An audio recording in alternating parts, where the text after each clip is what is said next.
दोस्तों, भारत का एक ऐसा राज्य जिसने देश को सबसे ज्यादा एथलीट दिए और सबसे ज्यादा मेडल्स देश की झोली में डाले। एक ऐसा राज्य जो कि महाभारत काल से लेकर प्राचीन भारत के कई युद्धों का गवाह बना। जी हाँ दोस्तों, हम बात कर रहे हैं देश के विकसित राज्यों में से एक हरियाणा के बारे में। आज के समय में ये राज्य अपने यहाँ की जाने वाली खेती और अपने यहाँ की इंडस्ट्रीज के लिए पूरी दुनिया में मशहूर है। इस राज्य के ज्यादातर किसान करोड़पति हैं। ये अकेला राज्य देश की जीडीपी में इतना योगदान देता है जितना कि कई राज्य मिलकर भी नहीं दे पाते हैं। पर दोस्तों, आखिर कैसे बना ये देश का इतना अमीर राज्य? क्या है हरियाणा राज्य का इतिहास? चलिए दोस्तों, करते हैं आज देश के इस राज्य की सैर और जानते हैं इससे जुड़ी कुछ बातें। पर वीडियो शुरू होने से पहले अगर आप इस चैनल पर नए हैं या आपने अभी तक इस चैनल को सब्सक्राइब नहीं किया है तो चैनल को सब्सक्राइब करना और बेल आइकन दबाना ना भूलें ताकि हमारे चैनल की कोई भी वीडियो आपसे मिस ना हो जाए। हरियाणा राज्य देश का 20वां सबसे बड़ा राज्य है। इस राज्य का क्षेत्रफल 44,212 किलोमीटर स्क्वायर है। चलिए अब बात करते हैं हरियाणा के इतिहास की। इस राज्य का इतिहास बहुत पुराना है दोस्तों। ऐसा कहा जाता है कि वैदिक धर्म की सबसे प्राचीन पांडुलिपियां हरियाणा से निकली हैं। ये संस्कृत दस्तावेज आर्यों में लिखे गए थे। इसके साथ ही हरियाणा को हिंदू धर्म का जन्म स्थान भी माना जाता है। साथ ही माना जाता है कि महाभारत का युद्ध भी इसी राज्य में हुआ था और यहीं श्री कृष्ण ने अर्जुन को गीता का पाठ पढ़ाया था। आपको बता दें कि हरियाणा राज्य में खुदाई के दौरान बहुत से साक्ष्य यानी सबूत मिले। वो सभी के सभी सिंधु घाटी की सभ्यता और मोहनजोदारो संस्कृति का उल्लेख करते हैं। ऐसा माना जाता है कि इन दोनों सभ्यताओं का विकास भी हरियाणा में हुआ था। इसके साथ ही हरियाणा भारतीय इतिहास की कई निर्णायक लड़ाइयों का गवाह भी बना है। यहाँ पर इतिहास की सबसे महत्वपूर्ण लड़ाई पानीपत की हुई थी जो 1526 में हुई थी, जब मुगल नेता बाबर ने इब्राहिम लोदी को हराया और भारत में मुगल शासन की स्थापना की थी। इसके साथ ही 1556 में अकबर और अफगान सेना के बीच का युद्ध, वहीं 1739 में करनाल की लड़ाई और 1761 में अहमद शाह अब्दाली और मराठों के बीच की लड़ाई। ये सब लड़ाइयाँ हरियाणा की भूमि पर ही लड़ी गई। आपको बता दें कि आज का जो हरियाणा है साल 1803 में इसे ब्रिटिश ईस्ट इंडिया कंपनी को सौंप दिया गया था। वहीं 1832 में इसे ब्रिटिश भारत के उस समय के उत्तर पश्चिमी राज्यों में ट्रांसफर कर दिया गया था और 1858 में हरियाणा पंजाब का हिस्सा बन गया था। उन दिनों हरियाणा और पंजाब का एक होना काफी अजीब बात थी क्योंकि दोनों के बीच ही धार्मिक और भाषाई मतभेद यानी कि रिलीजियस और लिंग्विस्टिक डिफरेंसेस थे। पंजाब के पंजाबी बोलने वाले सिख, वहीं हरियाणा के हिंदी बोलने वाले हिंदुओं के बीच हमेशा एक डिफरेंस रहा। 20वीं सेंचुरी के पहले के दशकों तक हरियाणा को एक अलग राज्य बनाने की लगातार मांग उठती रही।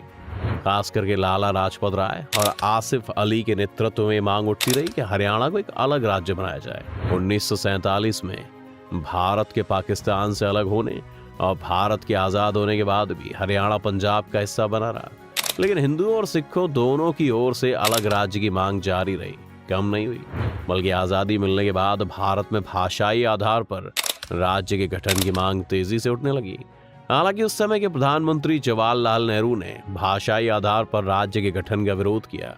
उसी दौरान सामाजिक कार्यकर्ता पोट्टी श्रीरामुलु ने आंध्र प्रदेश को अलग राज्य बनाने की मांग को लेकर 58 दिनों तक आमरण अनशन किया। बाद में उनकी मौत हो गई। इस घटना के बाद भाषा के आधार पर राज्यों के गठन की मांग ने जोर पकड़ा। आखिर में पंजाब पुनर्गठन अधिनियम के पास होने और राज्य पुनर्गठन आयोग की पिछली सिफारिशों की वजह से हरियाणा 1966 में पंजाब से अलग होकर भारत का 17वां राज्य बन गया।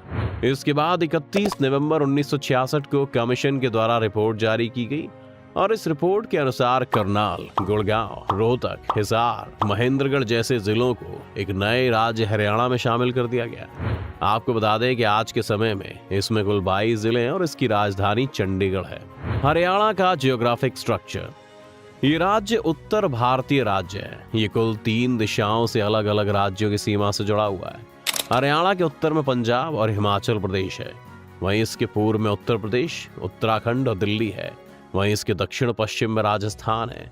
इसके साथ ही हरियाणा दिल्ली के उत्तरी, पश्चिमी और दक्षिणी सीमाओं का निर्माण करता है। भौगोलिक तौर पर हरियाणा को 4 भागों में बांटा जा सकता है।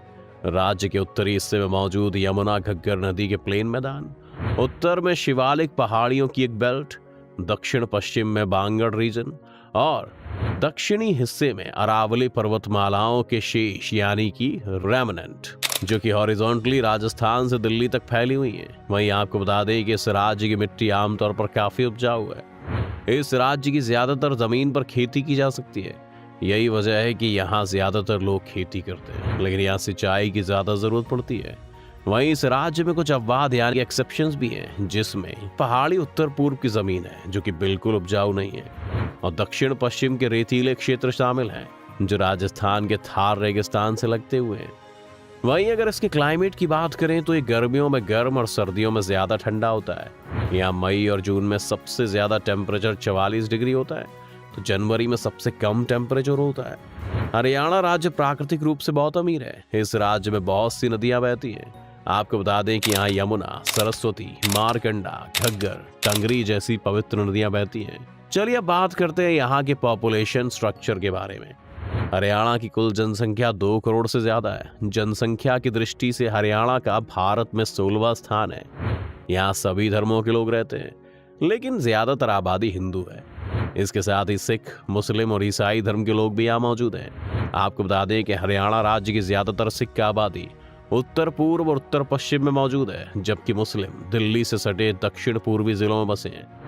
2011 की जनगणना के मुताबिक राज्य में 1 लाख से ज्यादा संख्या वाले 18 शहर हैं। इसके साथ ही देश के ज्यादातर खिलाड़ी और एथलीट इसी राज्य से बिलोंग करते हैं, इसलिए हरियाणा को चैंपियन की भूमि के नाम से भी जाना जाता है। हरियाणा राज्य देश के अमीर राज्यों में से एक है और पर कैपिटा इनकम के आधार पर यह देश का दूसरा सबसे अमीर राज्य है। चलिए दोस्तों अब बात करते हैं हरियाणा के एग्रीकल्चर और इस राज्य से जुड़े रोजगार की।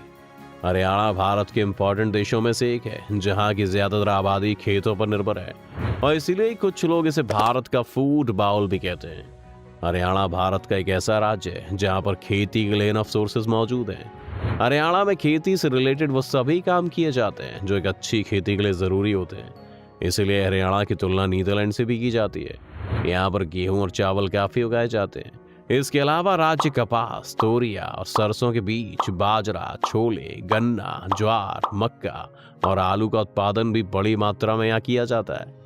हरियाणा की खेती में कैटल यानी कि मवेशियों का भी बहुत योगदान होता है।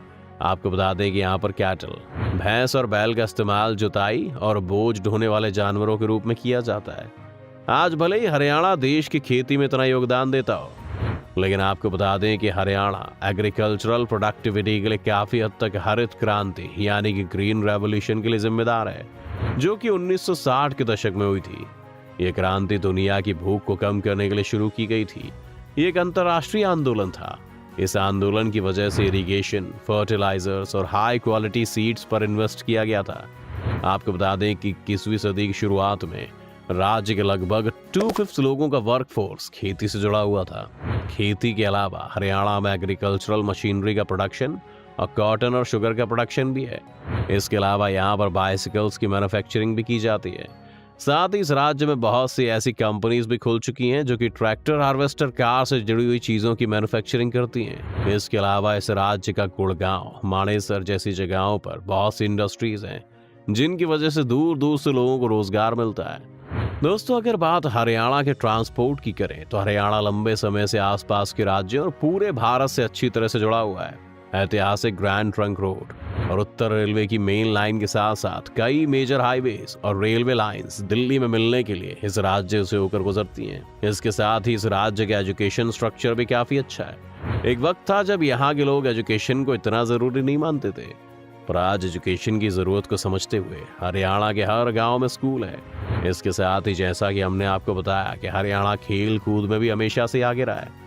हरियाणा में बहुत से खिलाड़ी हैं जिन्होंने टोक्यो ओलंपिक और बाकी टूर्नामेंट्स में गोल्ड मेडल, सिल्वर मेडल और ब्रॉन्ज मेडल जीते हैं। नीरज चोपड़ा जैसे महान खिलाड़ी भी इसी राज्य से हैं दोस्तों।